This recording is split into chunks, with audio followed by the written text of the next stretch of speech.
Good day everyone. For this topic, I will discuss IT sourcing and procurement governance, specifically Procure IT Resources or A15.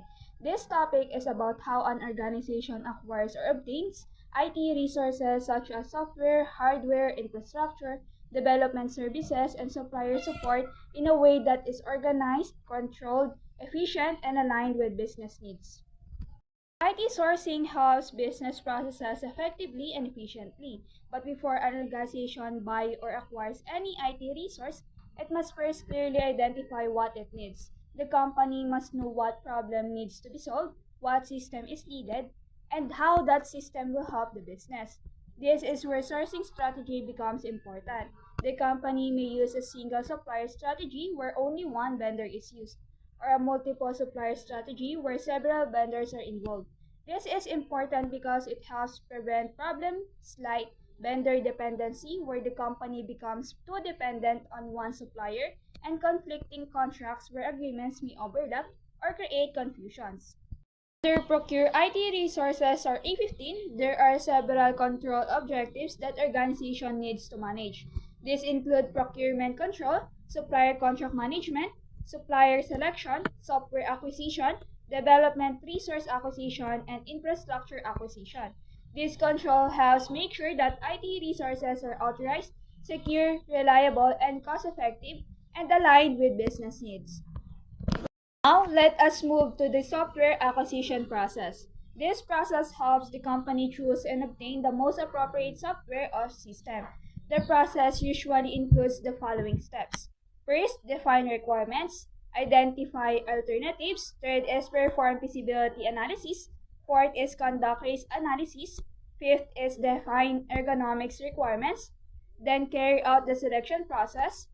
Seven is procure the selected software, and 8 is complete final acceptance.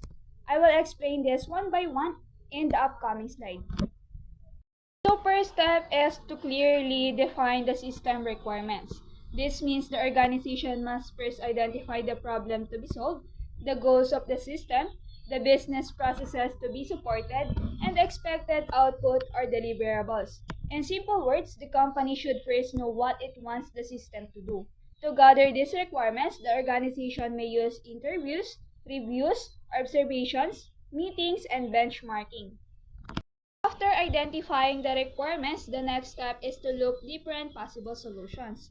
Organizations have four common alternatives in acquiring IT solutions: the off-the-shelf solutions, purchase packages, contracted development, and outsourcing. So off-the-shelf solution and purchase packages are faster and more affordable options, but they may not fully match the company's specific needs. While contracted development offers a more customized system and greater control, but it is usually more expensive and may involve risk with external developers. Outsourcing, on the other hand, helps reduce costs and gives access to expert services, but it can also lead to vendor dependence and less organizational control. Overall, each alternative has its own strengths and weaknesses, so the best choice depends on the company needs, budget, and level of control desired. The third software acquisition process is feasibility analysis. This helps determine if the proposed system is practical and realistic. There are different types of feasibility. First is economic, second is technical, then third is operational, fourth is legal or contractual, and last is political feasibility. A system may be technically possible, but if users or management do not support it, it may still fail. The next step is risk analysis. This means identifying possible risks connected to the system such as unauthorized access, data loss, system failure.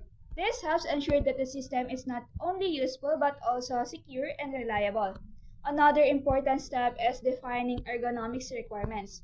Ergonomic refers to user safety, system usability, and how easy and comfortable the system is to use. Even if a system is technically strong, it may still fail if it is hard to use, confusing, or inconvenient for users. That is why the company should make sure the system user-friendly and practical. After analyzing requirements, alternatives, risks, and usability, the company now starts the selection process. This usually begins when solicitations or asking suppliers for informations and proposals.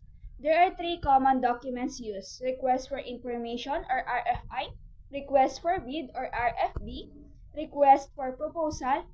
After this, the company evaluates the proposal and compares the suppliers. Procurement and supplier management. Procurement does not end after choosing a vendor. It also includes managing the supplier relationship.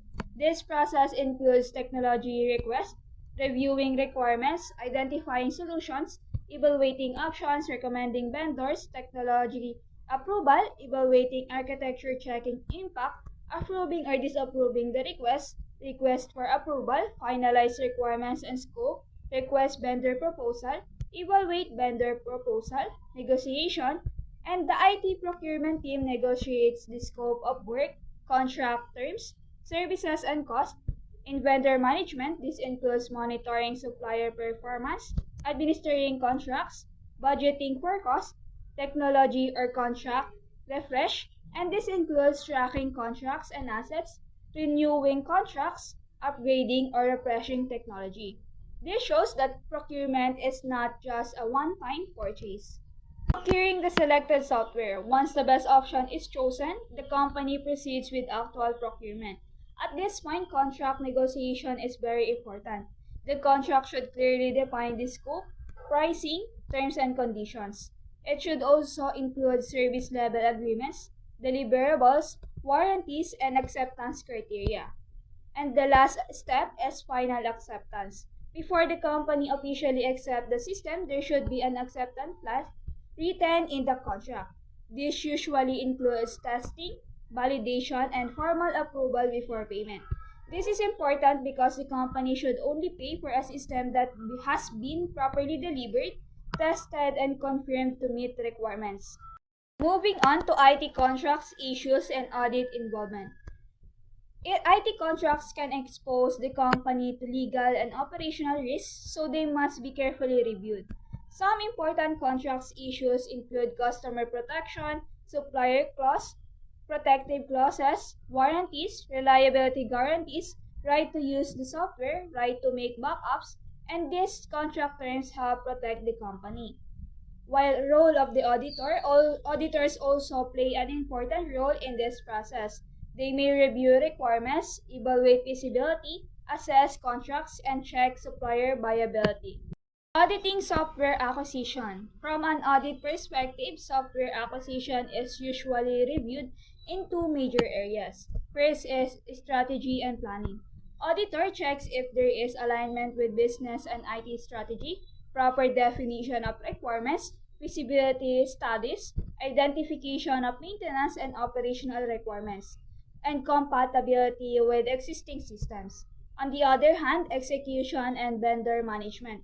So auditor also check compliance with security and control requirements, knowledge of available solutions, understanding of acquisitions and implementation methods, user involvement, and supplier requirements and supplier viability. That ends my discussion. Thank you everyone.